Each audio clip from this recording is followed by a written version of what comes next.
is. It's good to see y'all this morning. We have several visitors today and a couple first-time visitors. I know for sure. If you're the first time parish, so good to see y'all here. We have several over here. Miss Eileen, she's sitting back there in the back. If you're visiting for the first time, before you leave, please grab either a tumbler, which is the cup that spills. Anyway, a tumbler. Or a notebook that has a pen with it, and Miss Eileen will help you before you leave. They're back there in the entranceway, and they're in that cabinet. So please grab one of those. It's just our way of saying thank you for being here today, and we appreciate you being here. Hope you come back, and most importantly, we hope you experience and enjoy the presence of the Lord while you're here, and grow in your relationship with Him. So thank you for being here. So it's so good to see y'all here. Aren't you glad for air conditioning? All right. You know, a lot of our brothers and sisters don't get to enjoy air conditioning every Sunday and Wednesday, but we do. We're thankful for that.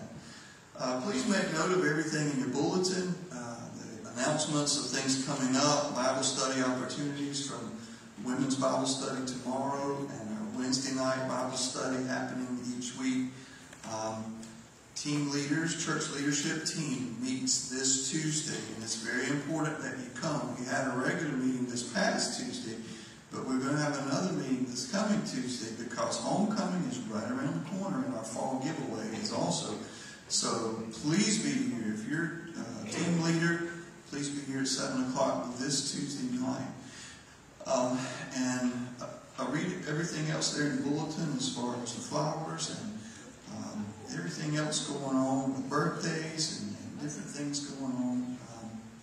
Our purpose statement, we need to read that each week, so it's just a reminder in case we forget why we exist. Also on the back, you'll see our prayer list that we have each week, and I wanted to add Leah Chapman's name there. Leah has asked us to lift her up in prayer. She has some physical things going on that the doctors have identified, so please add Leah Chapman to your prayer list. That would be much appreciated. And if there were others added in Sunday school this morning, they will be added this week as well. If you are not coming to our Wednesday night refresh service, I encourage you to do so. We've been talking about different aspects of prophecy and how we see that coming to light each day we wake up in this world, crazy world we live in. So I encourage you to participate in that. And as I mentioned just a moment ago, homecoming is not far off. So keep these things in mind. Also, we're going to try to provide some music for homecoming within the body instead of outsource that, which we do a lot of times. So we want you to participate in the musical aspect of the homecoming. If you would do that, just let us know. We would appreciate it. Do we have a date for the giveaway? I'm sorry? Do we have a date for the giveaway? A date, yes. And we'll talk about that in the leadership team meeting because there's some details we'll work out there. I think we'll have a date. It's the 28th of October. That sounds good. 28th of October. Thank you, Roberta. There you go. And we'll talk about the details after our leadership meeting this Tuesday. We'll get with you about when to bring stuff, where to put it, what kind of stuff to bring. Remember, this is like a big yard sale, but everything's free. And we have to work on our hoarding. You know what we do? We come and we see what other people have and we take it with us. That's not what this is about. So we need to pray about that before we get to that point. Children, I need some help. Can y'all come help me, please?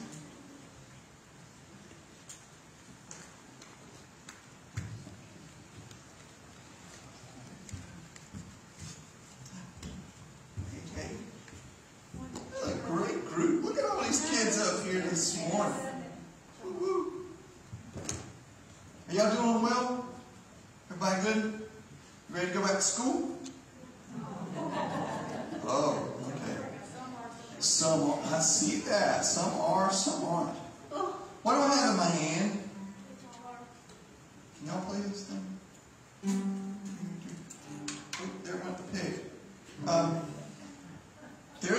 There are a couple people here that can play this. Mr. James Earl sitting over there, and Mr. Terry Lilly, and probably some others out there that have yet to let us know you can play. But this was loaned to me by a friend, and so I have a guitar, and there's a pick there, and then Mr. James loaned me some books there, so I guess I'm a guitarist. You think? We play his song? Yes. Well, there's a problem. I have a guitar and I have a pick. I can't play the first thing. Why is that? Doesn't it mean you can play if somebody hands you a guitar? No. Why not? Because what? You have to learn. You're so smart. You are so smart. You don't need me. Y'all just children preach a good sermon. You have to learn. You have to learn. Okay? Alright, now let's look at these books. I'm going to set the guitar down here. And here are the books, and I believe these books are for guys because they have pictures. We don't read well sometimes, but we can look at the pictures and figure out the fingering. So these books are to help me learn how to chord on the guitar.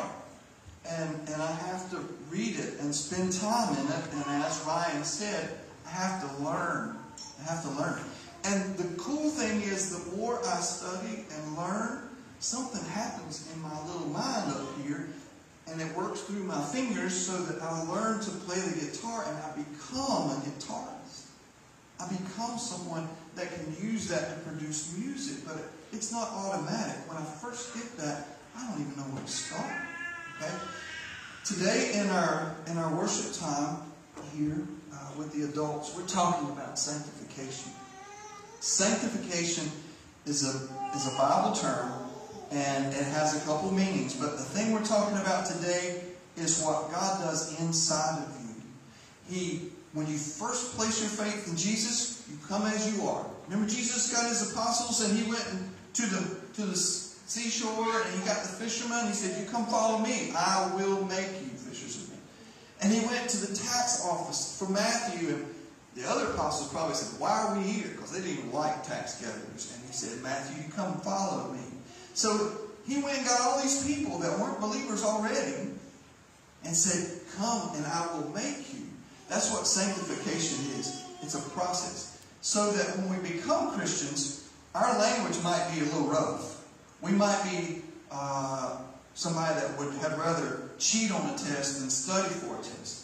We might be somebody who talks about a brother and sister in a bad way where we shouldn't, or somebody who might disobey our parents when we shouldn't. When we first come to Jesus. But as we follow him and as we read the book. Now, we're not talking about guitar books anymore. What book are we talking about? The Bible. As we read the Bible and as your teachers teach you about the Bible, something happens on the inside. And you become what God has already declared you to be. You become a Christ follower. That's what a Christian is, Christ follower. That means the way you talk changes. The way you treat your brothers and sisters changes. The way you obey your parents, that changes. The way you study for tests instead of cheat, that all changes because God doesn't come to make you better or make me better. He comes to transform us, create a new creature. So he does that inside of us. That's what sanctification is about. It's a process as God does a work in your lives and in our lives. You got it? You are great students, okay? Great smiles. Give them a hand, please.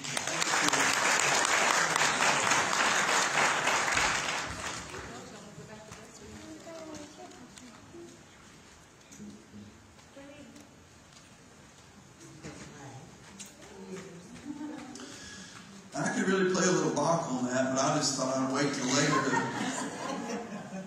Not really. All right. We're going to sing this song, and I want you to hear the words. It's a simple song. It says, "Change my heart, O God. Make it ever true. Change my heart, and may I be like you. You're the potter. I'm the clay." I want you to get that visual. I'm the clay. You're the potter. We see that in Malachi. Mold me, make me. This is what I pray. Change my heart. This is a prayer. This song says, God, you do whatever you want to in my life. Would you stand and let's sing this together. Change my heart.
Let's have a seat and continue on.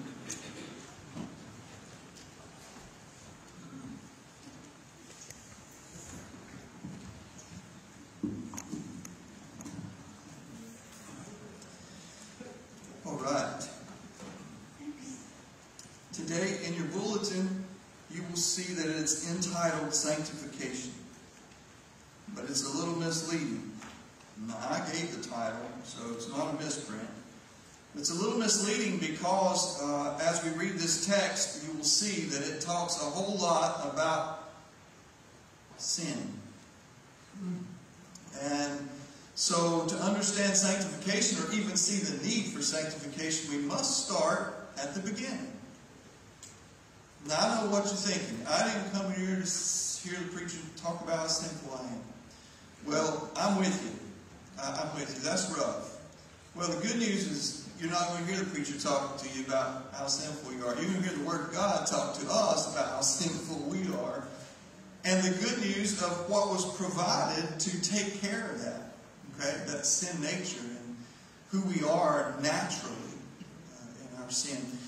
And sometimes we say, well, I didn't ask for this. I can't help that I was born into sin. You know, it wasn't my fault, so I really don't owe God anything. I just don't get that. So we're going to talk about that a little bit as well. But I'd like for you to open the Scriptures to Romans chapter 5, and we'll start with verse 12 and proceed from there. Romans 5, verse 12 and following. This whole section of this part of Paul's letter to the Romans is contrasting Adam and Christ. Adam being the father of humanity and also the one who implemented sin nature, and Christ being the spiritual head or the spiritual father, and the two are contrasted here. So look at verse 12. Therefore, just as through one man's sin entered the world, and death through sin, and so death spread to all men because all sinned. And ladies, that means mankind. It's not just the men who are sinful. I just thought I'd throw that out there because I know some of you's nodding. Verse 13, for until the law, sin was in the world, but sin is not imputed when there is no law. Nevertheless, death reigned from Adam until Moses, even over those who had not sinned, in the likeness of the offense of Adam, who is a type of him, capital H, type of Jesus, who was to come. But the free gift is not like the transgression. For if by the transgression of the one the many died, much more did the grace of God and the gift by the grace of the one man, Jesus Christ, abound to the many. And that word many is used twice there. And it means the great, the masses. And the gift is not like that which came through the one who sinned. For on the one hand, the judgment arose from one transgression, resulting in condemnation. But on the other hand, the free gift arose from many transgressions, resulting in justification. For if by the transgression of the one death reigned through the one, much more those who receive the abundance of grace and of the gift of righteousness will reign in life through the one Jesus Christ. So then, as through one transgression there resulted condemnation to all men, even so through one act of righteousness therein resulted justification of life to all men. For as through the one man's disobedience the many were made sinners, same word there, many, were made sinners, even so through the obedience of the one, the many will be made righteous. And the law came in that the transgression might increase, but where sin increased, grace abounded all the more. That as sin reigned in death, even so grace might reign through righteousness to eternal life through Jesus Christ our Lord. I wanted to tell you that I understand there's a lot of biblical churchy words in that passage. And you think, what does all that mean? Well, hopefully we'll understand a little bit better in a second. Has anyone ever called you something that you were not? Given you a name that you were not? Okay? Rosemary. Now, Roberta, I called her Rosemary a couple times. What happens when your friends or your acquaintances call you a name that's disparaging or negative, that's not who you are? Does it frustrate you? It does, doesn't it? Frustrates you. You think, that's not who I am, and that's mean to say that. Well, I want you to flip that over a little bit. What if someone called you something that you weren't, and it was very positive? You know? Well, you're perfect. Okay. No, can't do that. We'll take it. But that's not absolutely true, is it? And none of us are perfect. Well, I want you to understand there's a difference in our declaration, or God's declaring of who we are through His Son and who He makes us to be in the process, in the interim, is what I was trying to explain to the children there in a way that they can understand, in a way my mind grasps, is that God wants to do a work in us when we start this journey with Him. He declares us righteous, but when we begin at this journey, we are anything but. And I give you an example that I've used in the past that just stuck in my mind. We were in a Bible study group many years ago, over 30 years ago, and we were learning how to use Strong's Exhaustive Concordance, that big, thick book that I have back there in my office, the same one to this day. And we had a group of folks together that wanted to learn to study the Scripture inductively and to just pull out of what it really means, each word, and just to do some in-depth study. And in that group, we had a man who had just begun his relationship and walk with Jesus. He came from a rough and tumble background. He worked in a rough and tumble environment. And he was brand new to Christ. And he came to this study group. And he would ask some questions or answer some questions, and in the meantime, he would throw out some cuss words as he was going. I about fell out of my chair. Oh no, what is going on? The pastor didn't flinch. He just kept on going because he understood what this was all about. Jesus said, you come and follow me. You understand, Jesus didn't call any of the apostles that were already Christians, Christ followers. He went to where they were, and he said, you leave that, you come follow, and I will make you. I will transform you. He doesn't want to make us better. He wants to make us new creatures. Totally different concept. The thing is, so many times today, people want to stay where they are, who they are, how they are. I want Christ. I want to go to heaven, but I don't want Him messing with me. And God says, listen, if you follow me, I'm going to make you. If you follow, I'm going to make you. You can't stay there. You have to follow. And in the process, I will sanctify you. I will change the way you think and speak and act, and you will become a new creature in Christ Jesus along the way. You understand that? So the man that was in our study group used some foul language, and he didn't know any better. That's the language he grew up with, the language he lived in, the language he was used to. He didn't know it. He didn't come into the church with the idea of I have to be this way or say it. He just came as he was. A brand new believer in Christ. And there was a process that was starting to happen. He wasn't putting on airs. He wasn't pretending. It wasn't a pretentious kind of thing. It was, this is me. God, I want to follow you, but this is me right now. And God works, and He works in our lives. But folks, you and I cannot. It is an impossibility to stay where we are, who we are, how we are, and follow Him. You can't do that. Okay? You just can't. So, this passage gives us a very descriptive contrast between Adam and Christ. The first time Adam sinned, the very first sin, made all of us part of that sin. Okay? Jesus came to rectify that, to give us the solution, the answer to that. So I wanted to, and by the way, this is Stephen Olford's book, The Way of Holiness, and we did a study in this book several years ago, so we had multiple copies, and inadvertently I gave my copy away, and I know this because Stephen Olford signed my book, and I can't find it. So if you have one of these books at home, please look through it. If it has a signature in it, please bring it back. I'll trade you, okay? Stephen Olford is a man who knows a little bit about sinfulness and holiness, and those two have to come in that order. If you and I are unwilling to admit we're sinners, then the holiness and the glory of God means nothing. Okay? He's not going to add to our sinful lives. He's not going to just, add this ingredient to who you already are. Just a little note here. Stephen Olford writes about some of the same things we talk about in this text. And he says this: one of the misleading half-truths that preachers can convey to babes in Christ is the notion that after conversion there are no more temptations, testings, or failings. Wouldn't that be great? Okay. If therefore it comes as a great shock when a young believer discovers that it is still possible for him or her to sin, it is the crisis of failure in the Christian's walk. Of course, there's victory in Jesus, but there can also be defeat when we cease to abide in Him. John 15.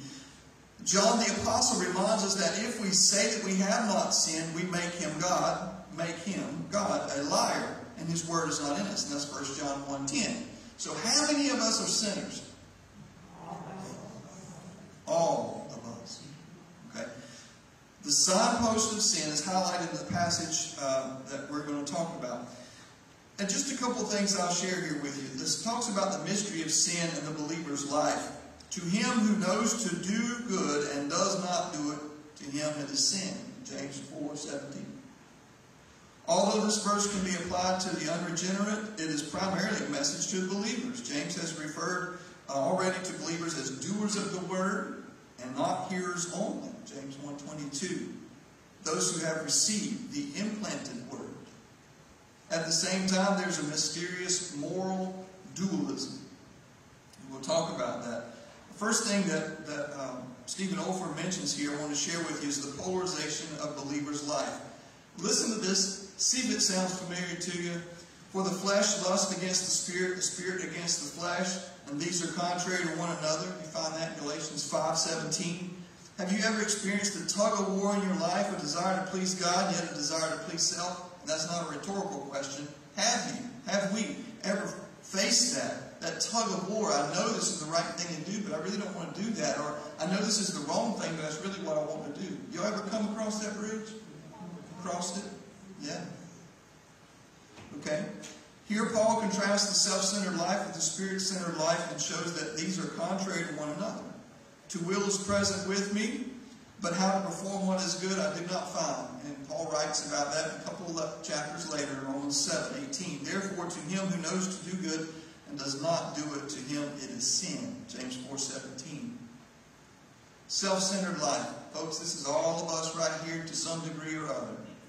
The works of the flesh are evident, Galatians 5:19. Although those who commit such sins are not worthy to inherit the kingdom of God, we all know that each of us has the potential to commit these sins. It's born in us. That's why these precious children know how to pitch a temper tantrum. Okay? It's built in. The thing here I'll share with you about spiritual sins, idolatry and sorcery. And sometimes we skip over these things because we don't really know what it means. Well, this is a great explanation. Idolatry means anything or anyone who comes between God and yourself. Anything and anyone who comes between you and God, thereby becoming the center of your affection and attention. And I preach this often, and I don't mean it to be a soapbox to climb on top of, but our families many times can be that last step. God created families, He loves families, He established families. Families are extremely important, but for a lot of us, that is the stepping off point. We will not go any further. Idolatry can be our families if they come between us and God. God must be number one. He must reign supreme in our lives, period. God has condemned that sorcery or witchcraft literally means drug taking. Listen to this. It literally means drug taking. The very situation we're in today, and this drug taking is invading the church of Jesus Christ. What Aldous Huxley and others predicted has come to pass. People are seeking religious experiences through kicks of all kinds. And this is wrapped up in the occultism we see around us. Through the New Age movement and other devices, Satan is on his last rampage before Jesus Christ comes back again. I don't remember any time in my life when I've sensed such demonic oppression. I think we would say an amen to that. And Stephen Olford wrote this book 20-some, 30-some years ago. How much worse do we see it in our societies today, And we go on, we see hatred, contentions, jealousies, outbursts of wrath, selfish ambitions, dissensions, heresies, or parties to which the divisions crystallize. Galatians 5:20, 1 Corinthians 11:19 talk about this. The last thing I read from here, it says, there are the social sins, envy, drunkenness, revelries. Galatians 5:21. All these sins can be found in my heart and in your heart unless we know what is to be protected by the blood of Christ and by the power of the Spirit. Paul is not talking about an act of sin, but the habit of sin, habitual sin. The fact that the believer is not under law but under grace is no excuse for sin. If anything, it is an encouragement to live in victory. Our text still applies. To him who knows to do good and does not do it, to him it's sin. James 4:17. And the last thing here, I said that a while ago, didn't I? The last thing here is the Spirit-centered life. And this is the other side of this coin. Okay? The Spirit-centered life. The fruit of the Spirit is love, joy, peace, long-suffering, kindness, goodness, faithfulness, gentleness, self-control. Against such things there is no law. Galatians 5:22. Here's a nine-dimensional configuration of the life of Christ. It interprets the greatest commandment to be found anywhere in Scripture, namely, you shall love the Lord your God with all your heart, with all your soul, with all your strength, with all your mind. That's our relationship Godward. And your neighbor as yourself, that's your relationship manward. Luke 10:27. The self-centered life is diametrically opposed to the Spirit-centered life. They don't blend. They're diametrically opposed to one another. But I want to go further, and I'll stop right there with his book. There's just some things that he points out in this passage and there in James 4:17 about sin. So I ask you the question again, how many of us are sinners? All of us. That's hard to say sometimes. We are. We are. In the passage I read earlier in Romans 5, it says that Adam was the first. Because of that, we all have sinned and fallen short of the glory of God. And I'll explain what that means later. But in the Greek, in the original language here, it's a past tense statement. Before you and I were ever born, we were sinners. Think about that. Digest that just a little bit. J. Vernon McGee gives a great illustration here about sanctification and about sin. I'm going to read you a little bit here. We have seen the salvation of the sinner. Now we are coming to the sanctification of the saint. He's talking specifically about the latter part of Romans 5. In salvation we are declared righteous, but God wants to do more than declare a person righteous. Justification does not make a person righteous. It means that before God's holy court, before the bar of heaven, a lost sinner is now declared righteous, but his heart has not been changed. My friend, if you think God intends to leave a sinner in his sin, you are wrong. I want to stop here just a second. That's what I mentioned a while ago. There are churches today flourishing because they don't just say, come as you are. They say, stay as you are. God's Word is transformational. If you're in God, He's in you. If you get in His Word, He's gonna open the closet doors. You know that? Is your house clean? Well, maybe not so much. But what part is clean? The part that people are going to see if they walk in, right? The living area? You know, the part that everybody sees when they come in? What about the closets? Maybe it's the back porch. Maybe it's, I don't know. But we keep those doors shut, don't we? We cover things over. They won't notice. Just cover it up. Okay? When Jesus moves into your heart and my heart, the first place He goes is the closet. He says, hey, what's in here? That's mine too. Okay? We're going to do some work here. J. Vernon McGee says, my friend, if you think God intends to leave a sinner in a sin, you are wrong. God does not leave us there. He says, come follow me, I will make you fishers of men. It's a process. And He's doing the work. Okay? Evan says, amen. God wants to make us the kind of folk we should be. So God also has a plan of salvation whereby He not only declares a sinner righteous, but He is also going to make a sinner righteous. Not just declare it, but make it so. What does that look like? It looks like when you and I are with people that aren't in the church, we act the same way we do when we're in these walls. It means when we're doing things through our life, it doesn't matter where we are or who we're with, the behavior comes out of the presence of the Holy Spirit within us, who's transforming us, who's sanctifying us, setting us apart for the purpose of God. He's not going to leave you alone. If He's leaving you alone, you don't belong to Him. Warning, warning. God's wanting to work in your life and my life. Does that mean we always get it right? We've already talked about that, right? For all have sinned, okay? And that doesn't mean we're perfect, okay? Christians are not perfect people. We're broken people, sinful people who know that we have a Savior who has given His life for us, and we have placed our faith in that work, in Jesus Christ. Saved by grace. Okay? Not by works. Okay? Paul and James have a discussion about that as well. Peter. That is, God provides a way that a sinner may grow in grace and become sanctified, set apart for God. God provides a way. Now, I've always wanted to play the guitar. I can play the piano a little bit. I spent hours and hours and years with teachers. And some of them were nicer than others. But it was my fault. One of my recital pieces, I hadn't practiced it like I was supposed to. Y'all know about recitals and stuff like that? And I got up on the platform at Wheelwright Auditorium at Coastal Carolina University, and I was playing a little Bach invention. It was just a little 2 or 3 page invention by heart, because that was required. And I messed up royally. And I tried to start over what we were taught to do. Got to the same part and went blank. I was just humiliated.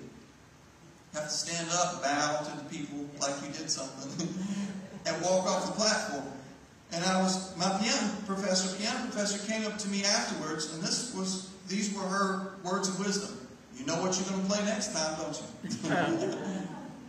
And I did. I had to play the same invention. But I had to practice and rehearse. Because I can't be a guitarist and just look at it. I have to study the Word. I have to study the books. I have to put it in practice. Jesus is doing a work in our lives, and we have to walk with Him, be willing to take those steps and let Him do the transforming. It's not us. It's not our talent or our personality. It's the presence of the Holy Spirit within us. God is providing a way for us to grow in grace. And then share something here with you. J. Vernon McGee again. Let me give you my own translation of this verse, the first verse we read. It says, which may bring out the meaning of a little better. On this account, the plan of salvation for all by one Redeemer, just as through one man sin entered as a principle into the world, and death through sin, so death spread throughout upon all men on the ground of the fact that all sin. Now we need to understand that the sin we're talking about is the sin of Adam.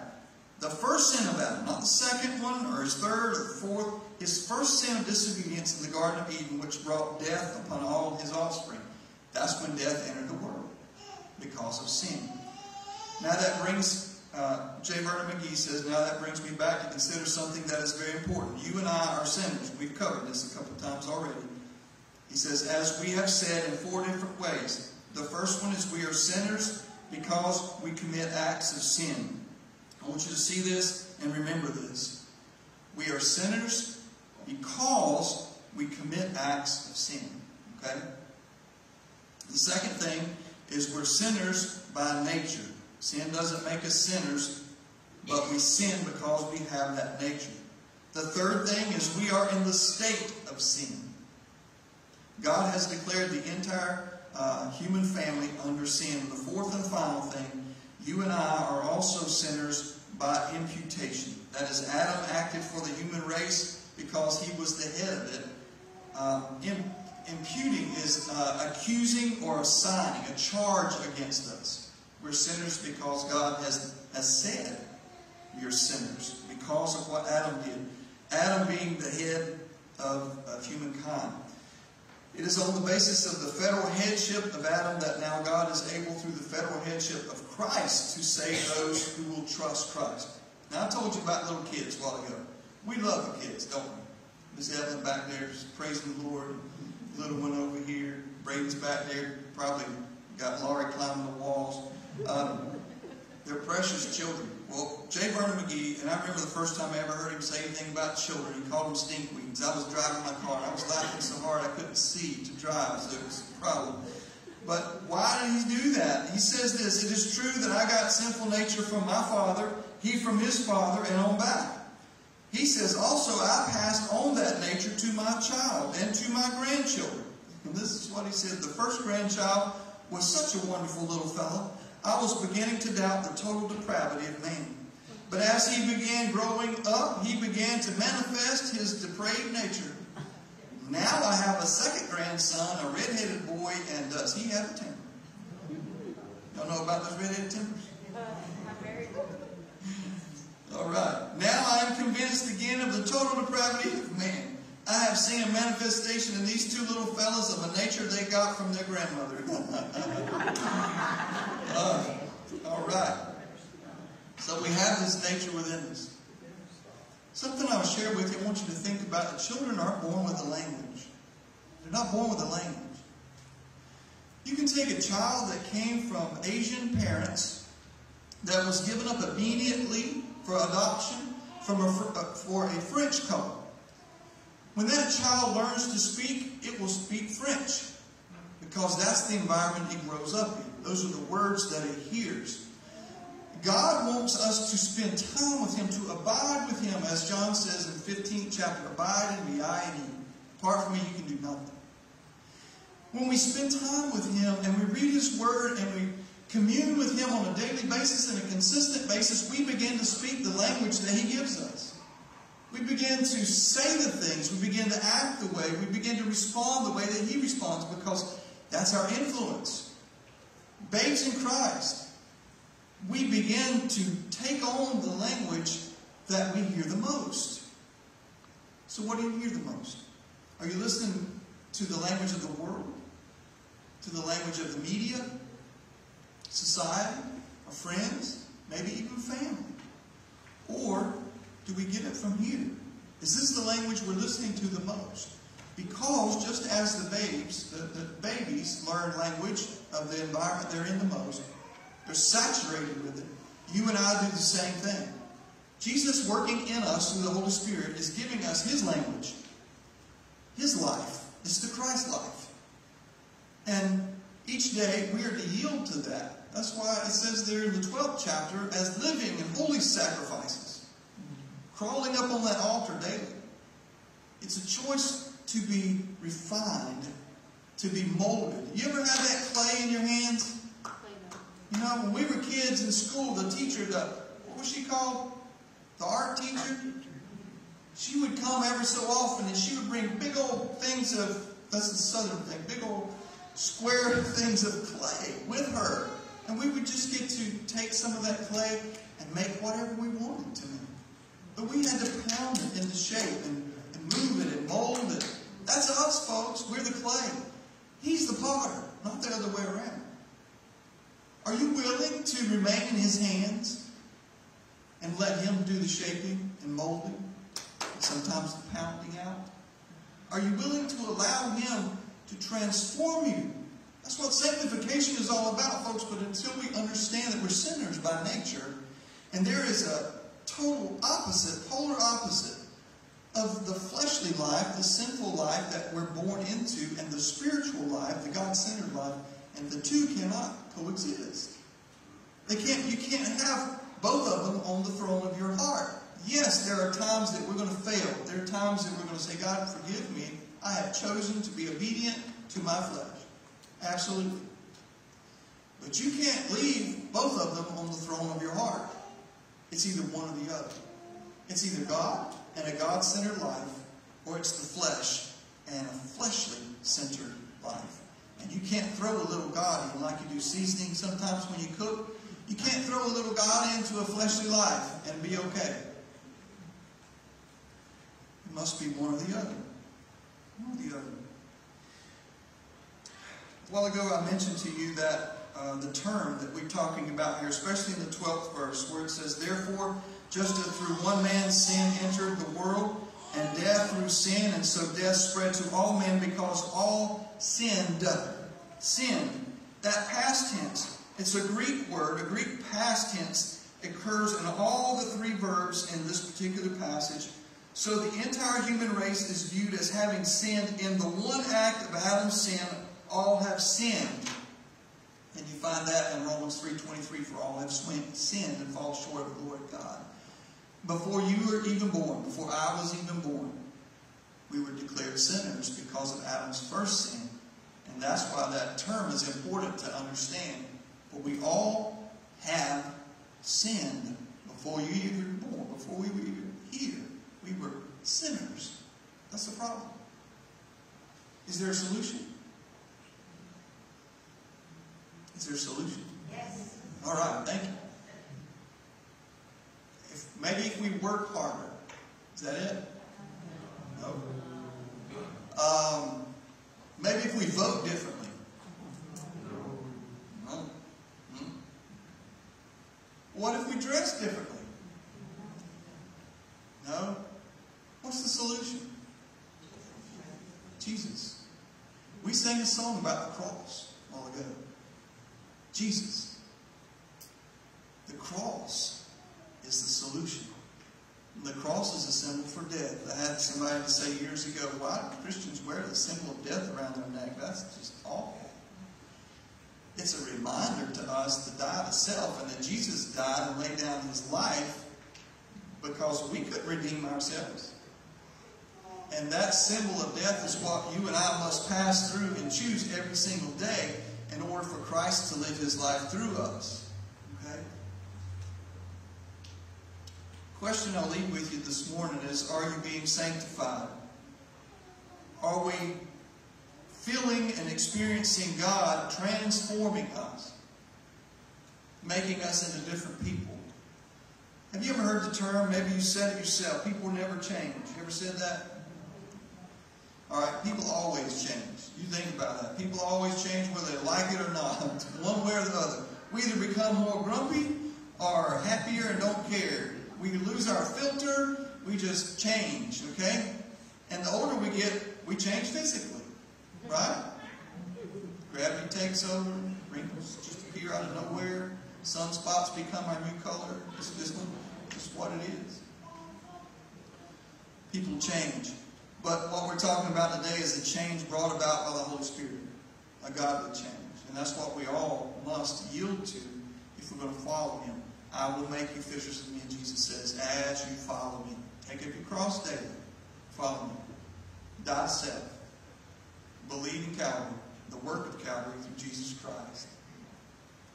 Sanctification must take place. God did not save you to leave you where He found you. He never did. Jesus never did that. If you're still where you are the day you declared that you were going to walk with Jesus, something is desperately wrong. Because He has never, and He never will, leave someone where He found them. He will always take us toward the cross, eventually to heaven. But it must be through the cross of Jesus. So today, talked some about sanctification. We talked a whole lot about sin. And I want to tell you, folks, you'll never get to the finish line if you don't start at the start line. The starting line for us is a recognition that we're all sinners. That's the starting line. If you never cross that starting line, you'll never cross the finish line. You can't enjoy God's grace and His mercy and the gift of eternal life if you never recognize and admit and confess that you're a sinner and need a Savior.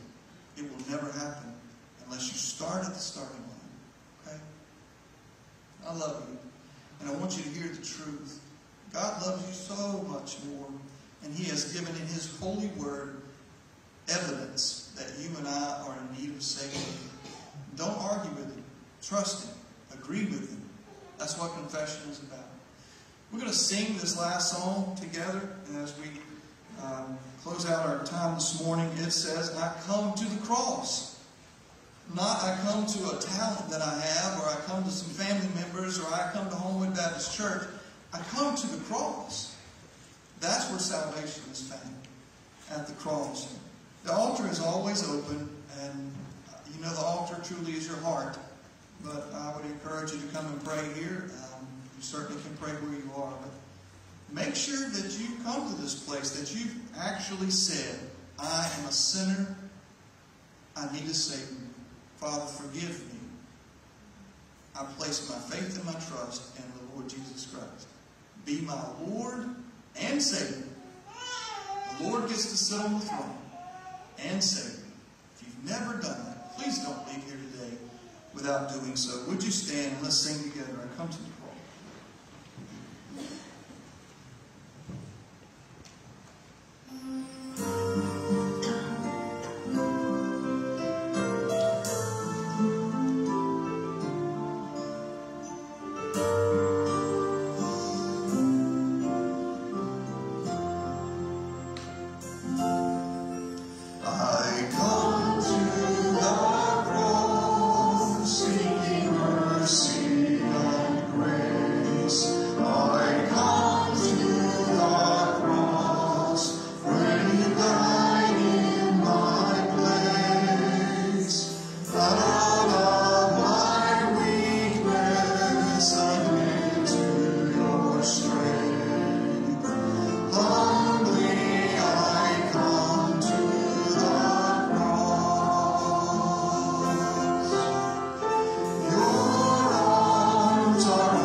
There's a phrase in the song, I shared that with you the other week.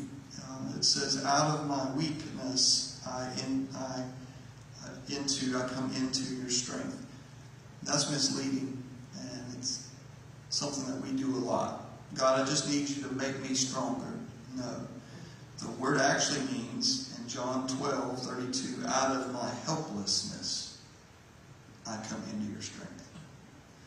That means we can do nothing to improve our situation.